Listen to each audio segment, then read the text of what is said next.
Assalamualaikum warahmatullahi wabarakatuh, sahabatku sekalian. Kali ini saya mengajak Anda untuk jalan-jalan ke Eropa lagi. Kali ini kita jalan-jalan keliling-keliling ke satu negara yang luar biasa. Negara ini sangat ekstrim. Ya, kita datang ke satu negara yang menurut saya sangat ekstrim. Menurut saya ini ekstrim di seluruh dunia lah. Kenapa? Karena saya belum pernah selama hidup saya merasakan ekstrim ya, satu negara kecuali negara ini, Finlandia. Jadi kali ini kita ke Finlandia. Finlandia itu adalah salah satu negara di Eropa, dan dia adalah bagian dari Skandinavia, negara-negara Skandinavia. Negara-negara Skandinavia itu kan ada beberapa, ada Denmark, kemudian ada Swedia, ada Finlandia, ada Norwegia. Ya. Nah, ini kita di Finlandia. Finlandia saya datang ke Helsinki. Helsinki itu adalah ibu kota negara Finlandia. Jadi saya datang ke kota itu, ke negara itu, benar-benar dalam satu situasi yang ekstrim, benar, ekstrim. Ya, saya datang ke Helsinki itu ketika suhu di kota itu minus 29 derajat. Minus 29 derajat. Ini luar biasa. Ini tidak pernah saya membayangkan saya akan datang ya, akan berada di satu kota yang suhunya se-ekstrim itu. Ketika mendarat di bandara Finlandia itu, kita di perjalanan itu memang di jalan-jalan itu sudah ada timbunan-timbunan salju, di kiri kanan itu sudah ada es. Ada di beberapa spot sudah memperlihatkan tentang keadaan suhu di kawasan itu. Ya, jadi tiba siang menjelang sore ya. Saya tiba di situ siang menjelang sore di Helsinki itu. Nah, langsung ke hotel. Kita langsung ke hotel. Jadi di hotel itu sudah ada di TV itu kan ada tertulis di situ suhu minus 29 derajat Celcius. Saya berpikir ini, gimana ini saya akan tetap di kamar saja atau saya harus kemana? Keluar nggak mungkin ini, nggak mungkin selamat ini dengan suhu sebegitu ekstrim. Nah, akhirnya ya turun ke lobi.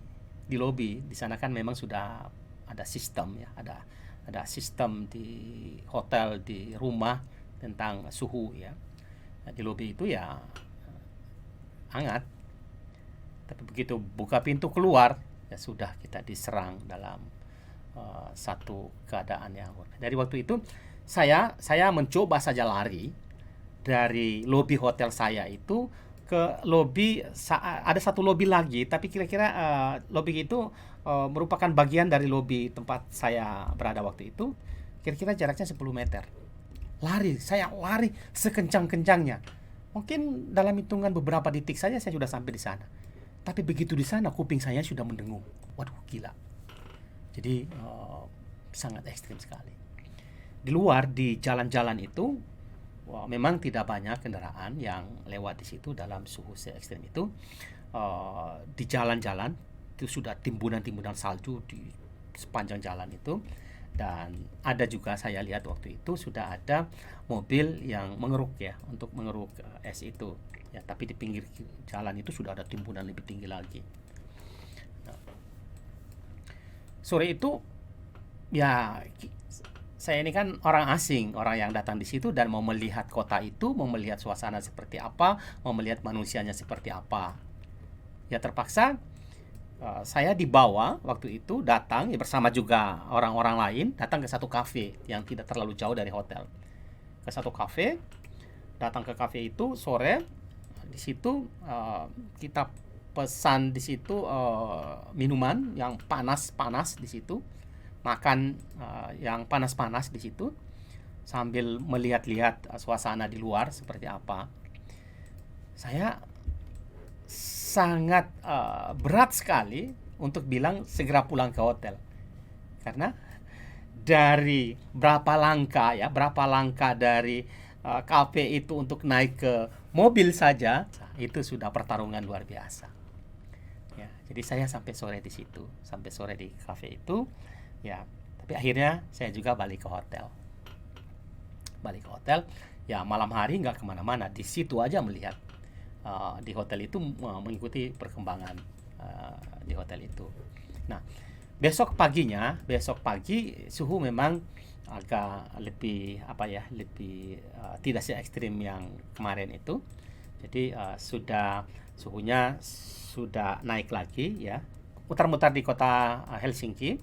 Kemudian setelah itu saya ke satu kota kecil ya, ke bukit ke atas itu di pinggir danau, namanya Vantaa ya, kota Vantaa itu berada di satu sungai Vantaa namanya. Dan saya datang ke satu tempat satu mansion di situ. Saya mau melihat itu adalah tempat perundingan bersejarah ya antara pimpinan GAM dengan utusan Indonesia. Jadi itu mereka berunding di situ untuk menentukan nasib Aceh ya. Jadi itu terjadi pada tahun 2005. Perundingan itu terjadi pada tahun 2005 yang disponsori oleh Artisari ya, salah satu tokoh besar di Skandinavia. Saya datang ke dalam mansion ini, di dalam gedung itu. Saya dikasih lihat beberapa tempat ya, ruangan-ruangan. Jadi ruangan ini ditempati oleh delegasi Indonesia. Ruangan yang ini ditempati oleh delegasi GAM. Nanti ruangan yang sana lagi, nanti kalau mereka bertemu nanti di ruangan ini. Jadi nanti ada juga bagaimana mereka pertemuan segitiga antara GAM Indonesia dan pihak Artisari sebagai sponsor. Jadi memang indah karena di bukit, jadi suasananya sangat indah. Nah, jadi waktu saya datang ke situ kira-kira jam 10 pagi ya. Ya kalau di Indonesia, ya di sana saya tidak tahu jam berapa karena waktu di sana berbeda dengan di Indonesia. Kalau di Indonesia kira-kira jam 10 pagi ya datang ke situ. Memang suhu tidak 29 lagi. Nah, setelah dari mansion itu, dari Vantaa Mansion itu, saya ke satu tempat, di pinggir laut ya. Ada kafe di situ di pinggir laut, tapi kafe itu di pinggir laut banget ya. Jadi pada saat saya datang ya, laut saya masih lihat masih ada laut karena itu siang nanti menjelang sore. Jadi ya siang hari itu masih ada laut. Ya di dalam kafe itu kira-kira 10-15 menit. Begitu keluar dari kafe, lautnya sudah nggak ada. Semua sudah jadi daratan, semua sudah jadi lautnya sudah beku menjadi es semuanya. Jadi kapal-kapal yang tadi masih berlayar di laut itu, yang kita lihat masih berlayar itu sudah nggak bisa berlayar, sudah diam di situ, sudah kandas di situ karena semuanya sudah jadi es. Itu luar biasa dalam waktu yang sekejap itu. Ya, itu yang saya bilang tadi, ekstrim. Luar biasa itu. Finlandia ini adalah negara dengan penduduk kira-kira kurang dari 6 juta jiwa ya. Penduduk Finlandia itu kurang dari 6 juta jiwa, dan penduduk muslim di Finlandia itu kira-kira 60.000 orang. Ada 60.000 orang ya, 50.000 sekian sampai 60.000 orang itu muslim ada di sana. Nah, karena Finlandia ini adalah negara yang memberikan jaminan kebebasan kepada seluruh warga negaranya, pemeluk agama apapun, untuk melaksanakan agama dan keyakinannya, maka umat Islam di sana juga melaksanakan keyakinannya dengan bebas ya.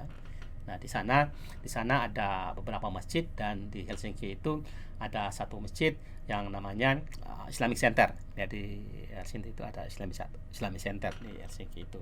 Tapi ada juga masjid-masjid di tempat yang lain. Finlandia ini negara yang sebegitu ekstrim, suhu yang sebegitu ekstrim pada saat musim dingin, sehingga aktivitas orang-orang di sana itu sudah didesain sedemikian rupa sehingga mereka itu tetap produktif di tengah suhu yang ekstrim itu. Ya, itu satu. Ya. Kemudian yang kedua, ekstrim yang kedua, itu bagi umat Islam di sana, mereka itu berpuasa di sana 23 jam. Inilah negara dengan waktu puasa terlama di dunia, 23 jam. Ini luar biasa kesabaran umat Islam di Finlandia ini. 23 jam. Jadi mereka itu hanya malam itu hanya 1 jam saja. 1 jam saja. 1 jam saja, ya itu digunakan kalau pada saat bulan puasa seperti ini, ya digunakan untuk itu tadi, ya buka puasa, sudah itu makan malam, dan sebentar lagi sahur. Ini mengatur sedemikian rupa ini. Jadi setelah buka puasa, ya mungkin buka puasa sudah digabung dengan makan malam, dan mereka istirahat sedikit sebentar, harus sahur. Ya, karena sebentar lagi, kalau tidak, ya sebentar lagi matahari sudah terbit. Ya, jadi ya ini luar biasa. 23 jam. Memang di Eropa itu ada beberapa negara dengan lama puasa terpanjang. Ada Islandia, salah satu negara di Eropa. Islandia itu waktu puasanya kira-kira 22 jam. 22 jam. Ya, itu cukup panjang. Swedia itu 20 jam. Jadi umat Islam di Swedia itu harus puasa 20 jam per hari selama bulan puasa, 29 hari atau 30 hari. Itu lama sekali. Ya, jadi Finlandia 23 jam, kemudian Islandia 22 jam, kemudian Swedia 20 jam.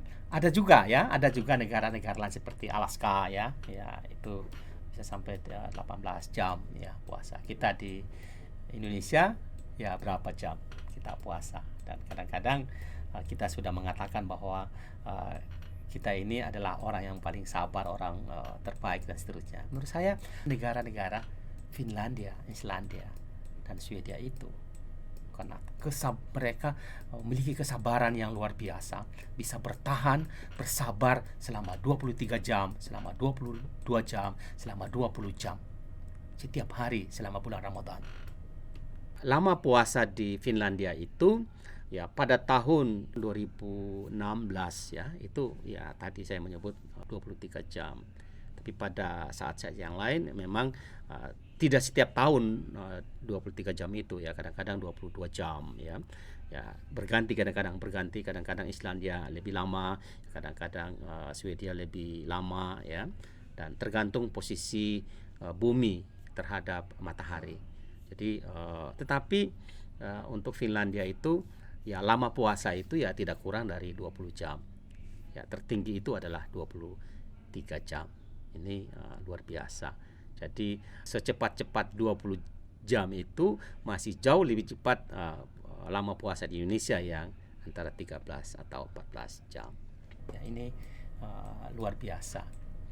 Ya, dan jika Anda datang ke sana, ya Anda akan mengalami ya, kalau Anda datang pada umat Islam yang Anda Muslim dan datang sana pada saat bulan puasa, Anda akan mengalami itu. Dan bagi siapa saja yang datang ke sana pada saat musim dingin juga akan mengalami suhu yang sebegitu ekstrim. Memang suhu se-ekstrim itu tidak merata di seluruh negara Finlandia. Itu di wilayah-wilayah tertentu saja dan pada saat-saat tertentu saja. Dan tidak sepanjang hari suhu se-ekstrim itu. Misalnya saya pada waktu itu siang menjelang sore dan memang suhunya luar biasa ekstrim, tapi pada pagi hari sampai ke siang hari ya suhunya ya lebih bersahabat ya, sehingga kita juga bisa berjalan ya, meskipun kalau kita berjalan tapi tetap dengan menggunakan pakaian ya hangat ya. Saya waktu itu pakai 3 lapis baju dan itu bisa. Nah, jadi tidak sepanjang hari suhu se-ekstrim itu, tidak sepanjang hari minus 29 derajat ya di Finlandia itu. Nah, Finlandia ini negara tadi dengan penduduk kurang lebih 6 juta jiwa, suhu yang sebegitu ekstrim pada saat musim dingin, tapi inilah negara termakmur di dunia. Finlandia memang pernah menduduki ranking pertama negara termakmur di dunia. Nah, sekarang ini mungkin ada persaingan dan ada beberapa negara yang juga makin makmur ya. Misalnya Selandia Baru juga termasuk salah satu negara termakmur di dunia. Negara yang paling makmur di dunia ya Finlandia. Ini luar biasa negara ini. Jadi menurut saya ya perlu belajar ya ke Finlandia supaya tahu bagaimana bisa mencapai kemakmuran. Nah, pendidikan di Finlandia itu ya berbeda, kurikulum pendidikan di Finlandia itu berbeda dengan negara-negara lain. Saya lihat sekarang Indonesia mencoba mengadopsi beberapa hal yang dilakukan oleh Finlandia. Di Finlandia itu tidak ada ujian nasional, tidak ada ujian. Semua orang naik kelas. Semua anak itu naik kelas. Ya, semua anak itu lulus. Tidak ada yang tidak lulus. Dan anak-anak itu naik kelas, lulus itu tidak ada ranking 1, 2, dan 3 seperti kita di Indonesia, tidak ada. Jadi mereka mencoba menghindari menerapkan sistem ranking. Ini juga untuk menghindari psikis ya, kejiwaan anak-anak. Tapi ini tugas para guru di sana itu luar biasa. Dan mereka harus bisa kurikulum, dan di sana guru yang lebih kreatif.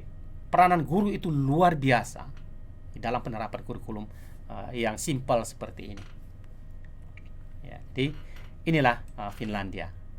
Ya, inilah Helsinki, kota yang ekstrim dengan suhu yang saya alami minus 29 derajat, dan ekstrim karena lama orang berpuasa di sana 23 jam setiap harinya. Helsinki.